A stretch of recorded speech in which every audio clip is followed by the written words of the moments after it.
দুধের শিশুকে কোলে নিয়ে বাসর ঘরে বসে আছি। আমার চাচি দাদি অনেকেই বলেছিল বাচ্চাটাকে আমাদের কাছে দিয়ে যা, বাসর রাত বলে কথা, তোদেরকে ঝামেলা করবে, তোরা বিরক্ত বোধ করবি। কিন্তু আমি কারোর কথা শুনিনি। আমি আমার মেয়েকে একা ছেড়ে আসতে পারিনি, তাই আমার সাথেই ওকে বসিয়ে রেখেছি। মাঝে মধ্যে একটু কান্না করছে, খাওয়ালে আবার চুপ করে যাচ্ছে। বেশ সময় পর, প্রায় 1 ঘন্টা হবে, 1 ঘন্টা সময় অপেক্ষা করার পর আমার হাজবেন্ড রুমে ঢুকলো। সে রুমে ঢুকেই আমার মেয়েকে কোলে নিয়ে বেশ আদর করলো। আপনারা হয়তোবা ঠিকই ধরেছেন, আমার এটা দ্বিতীয় বিয়ে, আমার হাজবেন্ডেরও এটা দ্বিতীয় বিয়ে। আমার যখন বিয়ে হয়, আমরা প্রেম করে বিয়ে করেছিলাম। প্রথম বিয়েতে সবাই খুশি ছিল, প্রেম করলেও পরিবারের সম্মতিতে বিয়ে হয়। বিয়ের 1.5 বছরের মাথায় একটা ফুটফুটে মেয়ে সন্তান হয়। তার ঠিক 3 মাস পরেই আমার হাজবেন্ড কার অ্যাক্সিডেন্ট করে রাস্তায় মারা যায়। তারপর থেকে খুব ভেঙে পড়ি। মেয়ের দিকে তাকিয়ে সবাই আমাকে বোঝাতে থাকে আমার আরেকটা বিয়ে করা দরকার। সত্যি বলতে যখন ফাহাদের সাথে পরিচয় হয়, তখনও আমার বিয়ের প্ল্যান ছিল না। পরবর্তীতে বাড়ির সবার কথাতে আমরা এই বিয়েটা করি। আমার দ্বিতীয় স্বামী, মানে এখন বর্তমান স্বামী, যে ওর নাম ফাহাদ।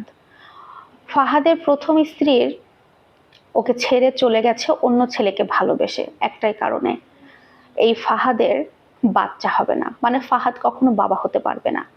তাই আমার একটা মেয়ে আছে, এটা জেনে শুনেই সে বিয়ে করেছে আমাকে। কিন্তু যেটা দেখলাম, ফাহাদ আমার মেয়েকে অনেক বেশি ভালোবাসে এবং আমার প্রতিও যথেষ্ট কেয়ারিং সে।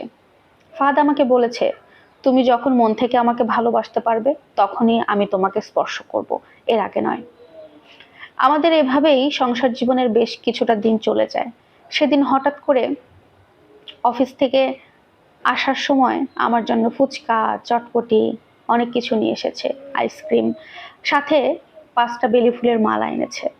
5টার মধ্যে একটা আমার মেয়ে মাইশা ওর হাতে পরিয়ে দিল, আর একটা নিয়ে এসে আমার খোপায় লাগিয়ে দিল, আর বলছে, আসলে তুমি কি পছন্দ করো খেতে সেটা তো আমার জানা নেই, তাই যে যা মানে যতগুলো পেরেছি, যেগুলো এনেছি, তুমি দেখো কোনোটা তোমার পছন্দ কিনা।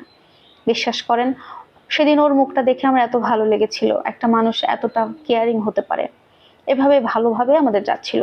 ধীরে ধীরে আমাদের মধ্যে সম্পর্কটা গভীর হচ্ছিল, আমরা একে অপরকে ভালোবেসে ফেলি। হাজবেন্ড ওয়াইফ হওয়ার পরেও অনেক পরে আমাদের মধ্যে ভালোবাসার সৃষ্টি হয়। এভাবে আমরা সুখের দিনগুলো যখন কাটাতে শুরু করলাম, ঠিক তখনই ফাহাদের প্রাক্তন স্ত্রী এসে হাজির।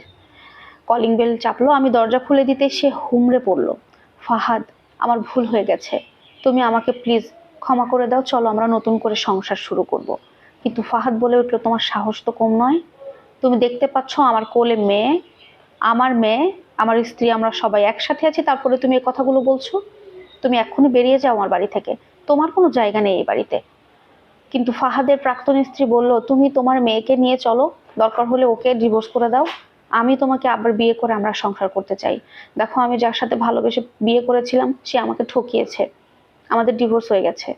তখন ফাহাদ বলল, তোমার যা ইচ্ছা হোক, আমার সেটাতে কোনো ইন্টারেস্ট নেই জানার, তুমি এখান থেকে বের হও, আমি আমার স্ত্রী এবং মেয়েকে নিয়ে খুব ভালো আছি, এটাই আমার সবকিছু, এরাই আমার সব। তোমাকে আমি চিনি না আর চেনার চেষ্টাও করবো না, তুমি এই মুহূর্তে বেরিয়ে যাও, না হলে কিন্তু ধাক্কা দিয়ে বের করে দেবো। শেষ পর্যন্ত সে বেরিয়ে যায় এবং ফাহাদের ওই কথাগুলো, ওই ব্যবহার দেখে আমি ফাহাদের প্রতি মুগ্ধ। শেষ পর্যন্ত আমাদের সংসারটা আল্লাহর রহমতে বেশ ভালোভাবেই যাচ্ছে। আপনারা সবাই দোয়া করবেন আমরা যেন ভালোভাবে এই দিনগুলো পার করতে পারি।